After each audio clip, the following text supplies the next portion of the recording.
Salut à tous et bienvenue dans cette nouvelle vidéo, c'est Biciryu et bonne année 2019. Alors la vidéo du Technocam 11, elle était censée sortir en 2018 et je m'excuse beaucoup qu'elle ne soit pas sortie à cette période-là parce qu'il y a des gens qui m'ont écrit des messages parce qu'ils voulaient l'acheter pendant les fêtes, tout ça. Je suis vraiment désolé, mais j'ai une bonne raison. En fait, quand j'ai tourné la vidéo du Camon 11, je me suis rendu compte d'une chose, c'est que mon avis sur l'appareil photo n'était pas du tout objectif. En fait, je donnais mon avis en tant que personne qui a l'habitude d'utiliser des gros appareils photo pour réaliser des vidéos. Du coup, quand je regardais les photos, j'étais pas pleinement satisfait, surtout en basse lumière. Quand il y avait de la lumière, c'était pas très grave.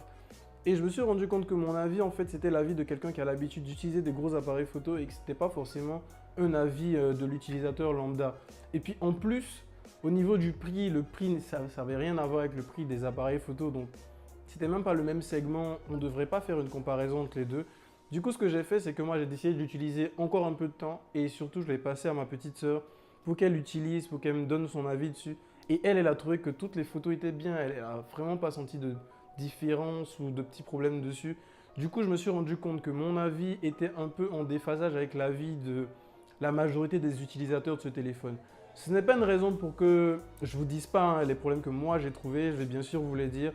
Mais je pense que l'appareil photo de ce téléphone mérite un meilleur jugement en fait. Alors, je vais commencer la vidéo maintenant, c'est parti. On va commencer avec le design. Le design, comme tout le monde, j'ai aucune personne qui m'a fait un retour négatif dessus. Ce téléphone a un très très beau design. Si c'est quelque chose qui vous motive à acheter un téléphone, je vous conseille déjà de l'acheter parce que le design de ce téléphone est très beau. Même de loin, lorsque tu te promènes avec un téléphone pareil, de loin, tout le monde te demande mais quel est ce téléphone, d'où il sort, quelle est la marque de ce téléphone. Et il y a un peu une tendance à le confondre avec le P20 parce qu'ils ont à peu près le même design.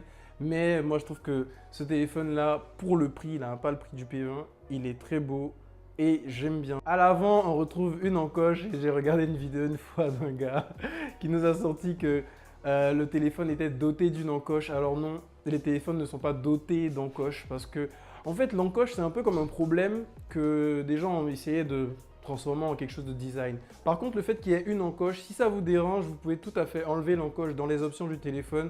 Mais moi, je le laisse comme ça parce que je suis franchement habitué à avoir une encoche sur mon téléphone. Et puis, si vous vous demandez si vous allez vous habituer ou c'est comment quand vous regardez des vidéos, ça gêne absolument pas. Si vous regardez une vidéo, même s'il y a une encoche, vous sentirez même pas de problème dessus. On continue au niveau de l'écran, on a un écran qui est HD, qui est suffisamment lumineux pour pouvoir le regarder même en plein soleil. Et ça, en général, sur des téléphones de cette gamme-là, c'est très compliqué à regarder. Sur ce téléphone, on a quasiment tous les modes de déverrouillage possibles. La reconnaissance faciale, le capteur d'empreinte digitale, le code, les schémas et tutti quanti. Alors, si vous voulez utiliser le capteur d'empreinte digitale, il marche très bien, comme je vous l'ai dit, pas besoin de s'étaler dessus, c'est quelque chose qui a été suffisamment éprouvé. C'est une technologie qui marche super bien. Le capteur pour la reconnaissance faciale, par contre, là, c'est pas un capteur qui est 100% fiable, il va 100% vous déverrouiller votre téléphone, hein, ça c'est pas ce que je veux dire, c'est qu'il est outrepassable. En fait, pour que quelqu'un l'outrepasse, il faut vraiment que la personne veuille bien l'outrepasser, hein, mais ça va pas forcément vous arriver. Le mode de déverrouillage est tellement rapide et tellement fiable au niveau de votre visage, en fait, il va reconnaître tellement rapidement votre visage que même si vous n'êtes pas en train de regarder le téléphone, il va se déverrouiller. Donc, c'est un très bon avantage que ça puisse se déverrouiller rapidement, mais ça se déverrouille trop rapidement, on va dire. Mais bon, faut pas chipoter non plus.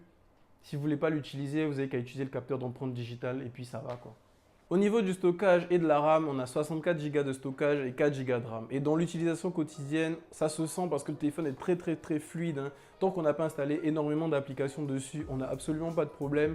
Surtout quand on regarde des vidéos, quand on veut switcher entre deux choses, c'est assez rapide et assez fluide. Le processeur supporte bien les jeux, donc si vous êtes en train de jouer à quelques jeux, même en 3D, ça va aller. Mais si vous jouez longtemps, ça va commencer à faire chauffer le processeur et il va obliger de ralentir sa cadence. Du coup, les jeux vont devenir super lents. Vous n'allez plus avoir le même rythme qu'au début.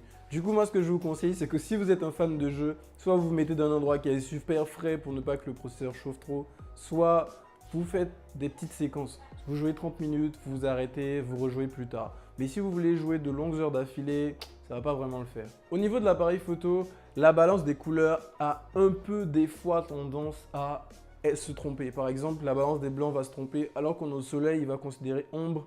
Du coup, les clichés vont être un peu plus bleutés.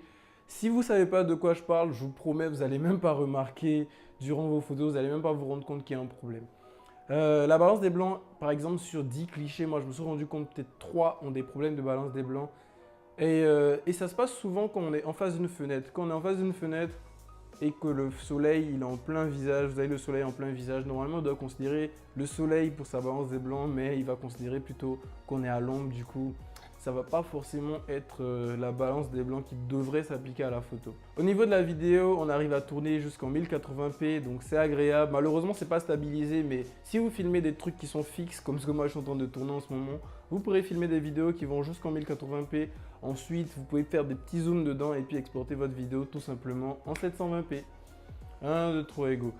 Dans l'interface de l'appareil photo, on retrouve pas des 1, 2, 3, égaux. Dans l'interface de l'appareil photo, on retrouve beaucoup d'options, des options de beauté, de tout. Du coup, ça a tendance à un peu vous perdre. Donc, si quand vous l'achetez le téléphone, essayez de vous asseoir quelques instants, essayez de regarder un peu à quoi ça sert. Moi, je vous conseillerais, c'est de télécharger une application tierce pour pouvoir, par exemple, figer la mise au point automatique ou pouvoir régler la balance des blancs vous-même, parce que ce n'est pas disponible nativement dans l'application caméra de l'appareil. Donc, téléchargez des applications tierces, hein, par exemple Lightroom ou quelque chose comme ça. Et puis, faites vos photos.